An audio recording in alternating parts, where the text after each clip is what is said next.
Attention, la loi dite de l'attraction n'est pas une loi biblique. La loi de l'attraction n'est pas une doctrine biblique. Mes chers amis, bonjour.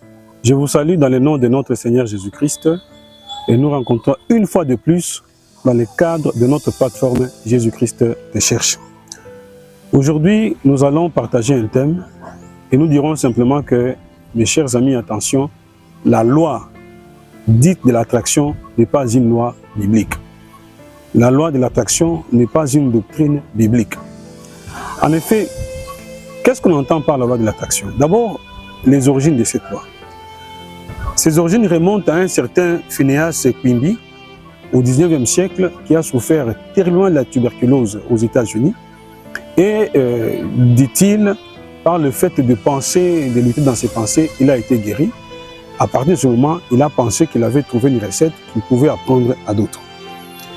Dans la suite des temps, on a vu d'autres auteurs, comme l'occultiste russe Elena Blavatsky, qui a également publié un ouvrage sur ce qu'elle a appelé la loi de l'attraction en 1877.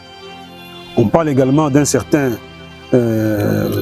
Prentice Mulford, par exemple, qui est regardé comme la figure de proue du développement de la réflexion sur les nouvelles pensées et qui a traité longuement de la question de la loi de l'attraction entre 1886 et 1887.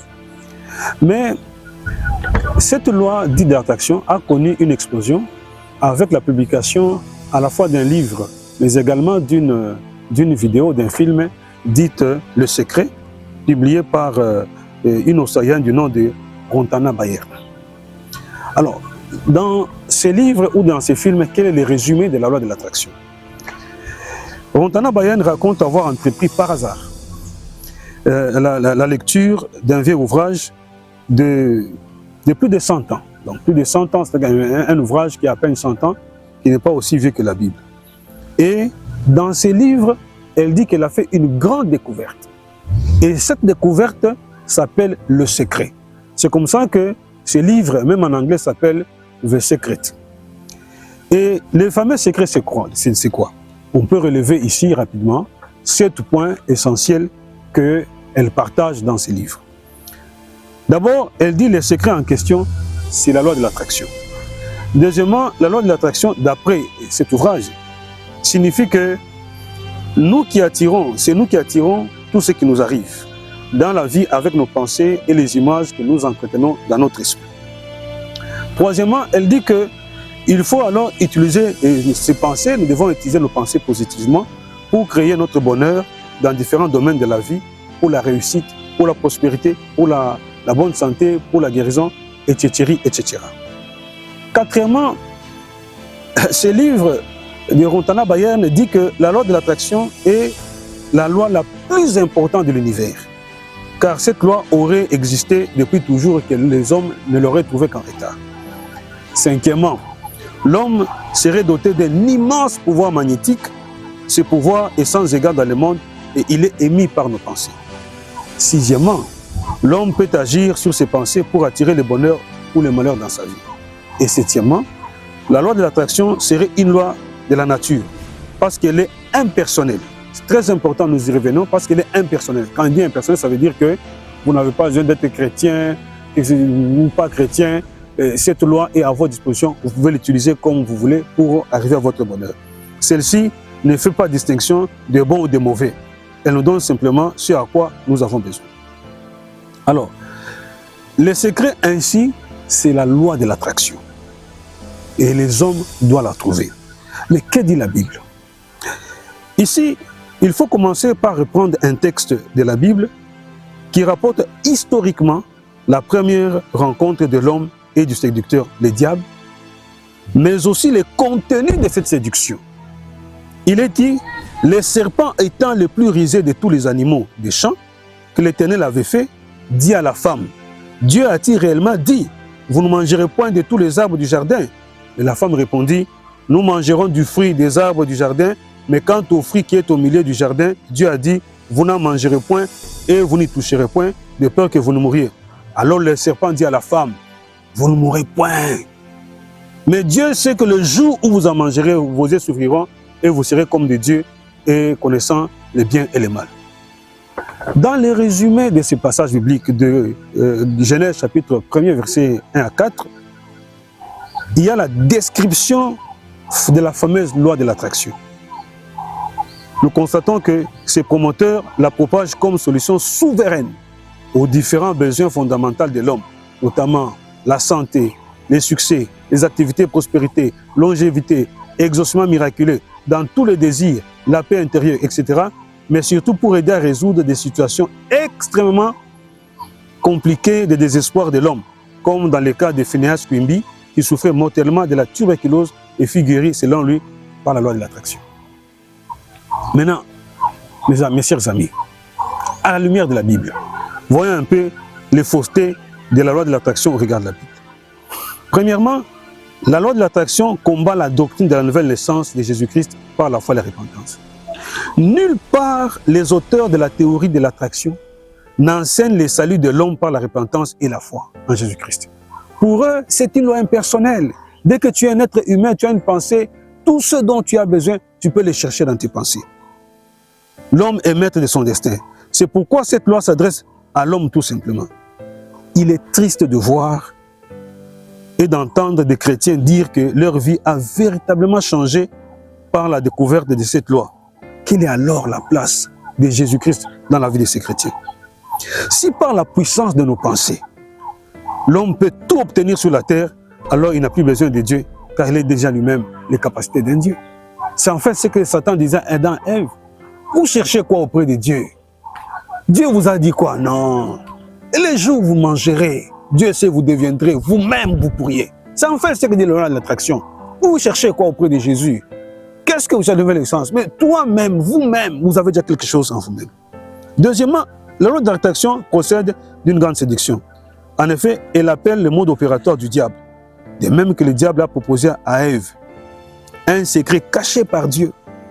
De même, le livre Les Secrets prétend avoir découvert un secret qui était caché aux hommes depuis longtemps.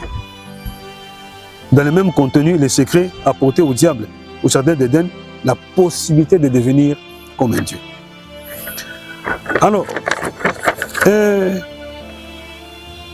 nous voyons ici, troisièmement, sous forme d'un tableau que nous allons devoir vous montrer, sous forme de tableau, confusion chez beaucoup de chrétiens entre la loi de l'attraction et la foi chrétienne dans l'obtention de réponses à leurs besoins. Alors, vous avez là-bas, je vous montre, vous avez là le tableau avec deux colonnes, origine, nous avons la loi de l'attraction et la foi. Les autres, vous pouvez voir même les dessins de notre dépliant évangélique. Il y a un homme à genoux devant la croix, dans la prière, demandant à Dieu ce dont il a besoin. Vous avez un autre pour ses besoins. Il n'a pas besoin de la croix de Jésus. Il a comme un aimant la loi de l'attraction en train d'attirer de l'argent vers lui. Et la confusion, c'est laquelle? Voici les tableaux. À ce qui concerne l'origine, la loi de l'attraction a comme origine Phineas Quimby au début du 19e siècle. Mais la foi chrétienne a comme origine Dieu qui se révèle à l'homme à travers son Fils Jésus-Christ, par qui le chrétien a avant tout la promesse de la vie éternelle. Description. Pour la loi de l'attraction, l'homme a le pouvoir d'obtenir tout ce qu'il veut dans sa vie s'il utilise bien l'énergie de ses propres pensées, sinon il s'attire les malheurs par ses pensées. Mais pour la foi chrétienne, il est dit, or sans la foi, il est impossible de lui être agréable, car il faut que celui qui s'approche de Dieu croit que Dieu existe et qu'il est le rémunérateur de ceux qui les cherchent. Hébreux chapitre 11, verset 6. Les destinataires de la loi de l'attraction, puisque c'est une loi de séduction, elle est proposée à tout le monde, il n'existe pas de changement de vie par rapport au péché. C'est une loi impersonnelle. Les soucis de la conversion n'existent pas. Mais pour la foi chrétienne, c'est d'abord prioritairement celui qui a, dans la foi chrétienne, qui a accès à l'exaucement de Dieu dans ses prières. Matthieu chapitre 6, verset 7. Processus d'exaucement dans le besoin. Pour la loi de l'attraction, l'homme se met à penser régulièrement une chose, à la réciter, à la rappeler à lui, en l'imaginant fortement dans ses pensées, et ils finiront à l'attirer par lui. Mais pour les chrétiens, pour les enfants de Dieu, la Bible dit, les chrétiens expriment ses besoins à Dieu dans la prière. Philippiens 4, 6. Il dit, demandez selon la volonté de Dieu et toujours au nom de Jésus-Christ.